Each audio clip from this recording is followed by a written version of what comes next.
बुद्धि का फल अकबर बीरबल की अद्भुत कहानी। एक बार की बात है, बादशाह अकबर के दरबार में लंका के राजा का दूत आया।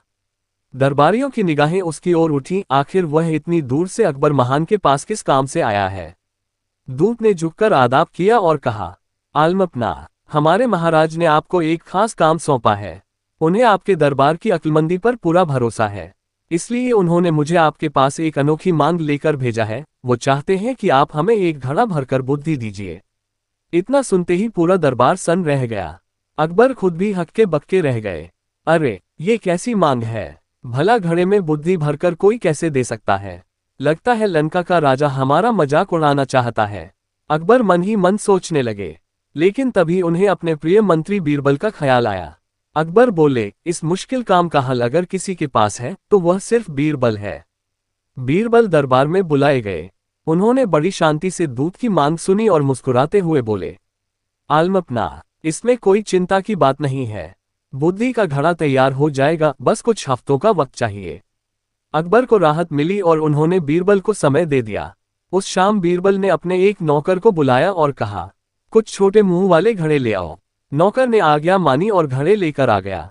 बीरबल उन घड़ों को लेकर कद्दू की बेल के पास पहुंचे।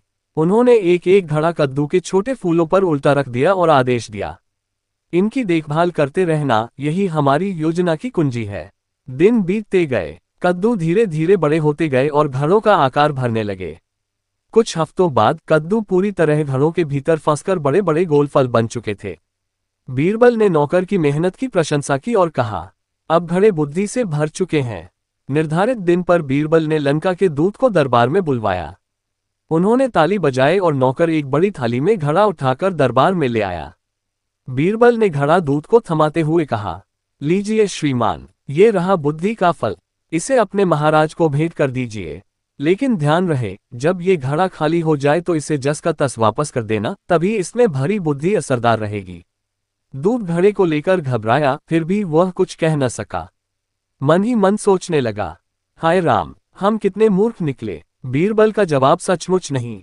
दूत चला गया तो अकबर खुद भी देखने को बेचैन हो उठे। उन्होंने भी एक घड़ा मंगवाया। जैसे ही अंदर झांका, उनकी हंसी छूट गई। घड़े के भीतर गोल मटोल कद्दू ठसाठस भरे थे। अकबर ने हंसते हुए बीरबल की पीठ थपथपाए और कहा, वाह बीरबल, तुमने सचमुच बुद्धि का गजब फल पेश किया है।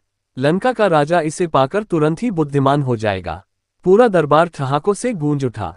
वन सीख, बुद्धि कोई चीज नहीं जो खरीदी बेची जा सके, लेकिन चतुराई और हाजिर जवाबी से किसी भी असंभव समस्या का हल निकाला जा सकता है।